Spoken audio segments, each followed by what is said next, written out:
पिछले 15 दिन में लगभग तीसरी बार आज कांग्रेस की इस तरह की महत्वपूर्ण बैठक हुई जिसमें बहुत वरिष्ठ, हमारे तमाम वरिष्ठ नेताओं ने जो दिल्ली में मौजूद थे उन्होंने हिस्सा लिया।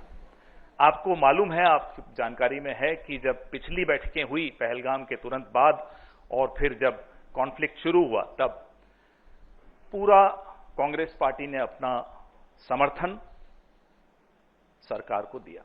तो विपक्ष सरकार के साथ खड़ा था, देश की जनता सरकार के साथ खड़ी थी, देश का मीडिया तो सरकार के साथ खड़ा ही रहता है, लेकिन सरकार बैठ गई।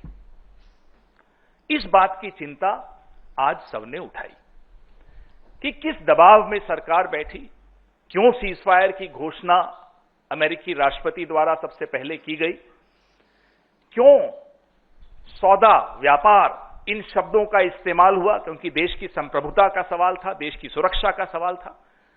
देश की संप्रभुता और सुरक्षा के बीच सौदा और व्यापार नहीं आ सकता। हमारे तमाम वरिष्ठ नेताओं ने ये सवाल उठाए। थोड़ी देर में हम आपको ये प्रस्ताव भी आपके सामने रखेंगे।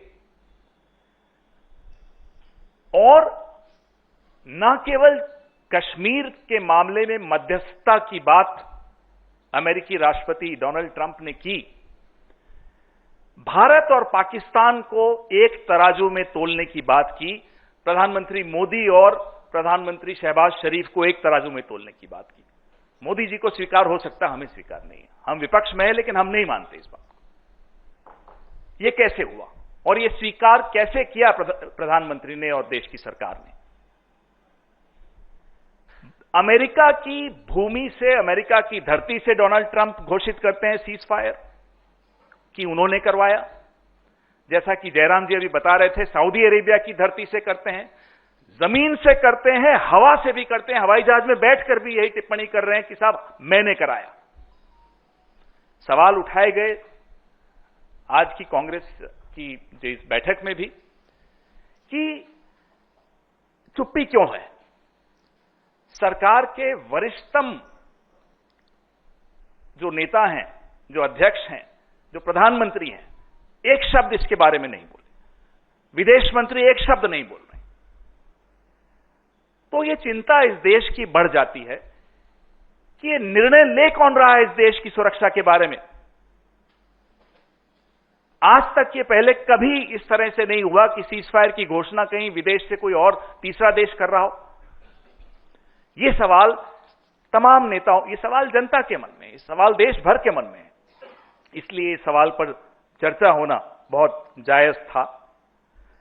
जो खंडन की आवश्यकता थी, और ऐसा नहीं है कि प्रधानमंत्री के पास समय नहीं था, अपना भाषण जब उन्होंने राष्ट्र के नाम पे दिया, उनके पास 15, 20, 25 मिनट थे जिसमें वो एक लाइन खंडन की डाल सकते थे। और यह आवश्यक होता है इस देश की संप्रभुता के लिए। एक 75 साल का इतिहास आजाद स्वतंत्र भारत का, जिसमें अनेक सरकारें आई, कांग्रेस की थी, भाजपा की थी, जनता पार्टी थी, कभी किसी के राजकाल में ऐसा नहीं हुआ। तो इसका खंडन होना बहुत आवश्यक था। और हैरानी की बात है कि विपक्ष इस देश की चिंता को आवाज दे रहा है, लेकिन प्रधानमंत्री और सरकार में यह चिंता नहीं दिखती। पुंछ में जो निर्दोष नागरिक मारे गए जब ये कॉन्फ्लिक्ट चल रहा था, इस दौरान उन सबको श्रद्धांजलि दी गई। और एक बहुत महत्वपूर्ण सवाल उठा कि क्या पहलगाम आतंकी हमले के लिए जो जिम्मेदार आतंकवादी थे, हमने कोई शर्त रखी है? क्या हम उनको वापस लाने के लिए कोई मियाद फिक्स की है? क्या सीजफायर की जो शर्तें हैं उसमें यह शामिल है या नहीं है? यह स्पष्ट तरीके से देश को जानना जरूरी है। क्यों, कहां गए वो लोग? उनके नाम आपने पब्लिक सार्वजनिक किए, उनकी फोटोग्राफ्स आपने सार्वजनिक की, लेकिन यह सार्वजनिक नहीं किया कि सीजफायर की घोषणा से पहले आपने पाकिस्तान के सामने यह शर्त रखी थी कि भैया इस दिन तक आपको ये 5 लोगों को हिंदुस्तान के हवाले करना है।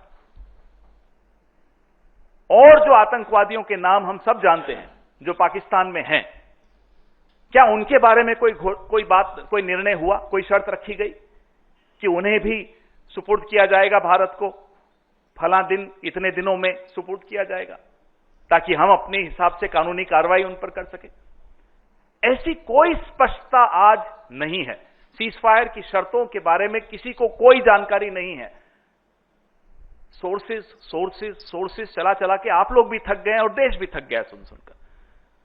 एस जयशंकर में एस कोई सोर्सेस नहीं होता, वो खुद आकर बोले ना।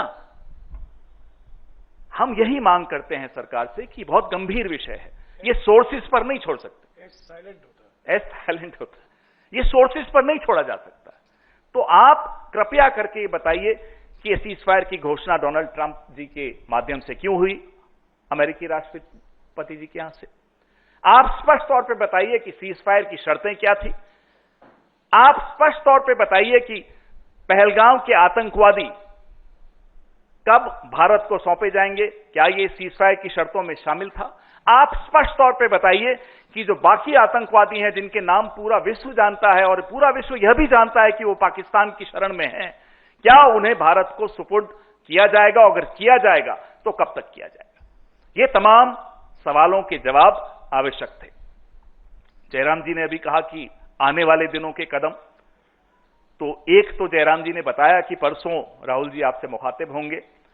दूसरा, पूरे देश में अलग अलग शहरों में जय हिंद रैलियां निकाली जाएंगी, जिसमें सभाएं होंगी, जिसके बारे में जयराम जी अभी आपको और भी बताएंगे कि इसका क्या कॉम्पोजिशन होगा। आने वाले दिनों में और स्पष्ट तौर पे हम आपको उसके बारे में सूचना देंगे।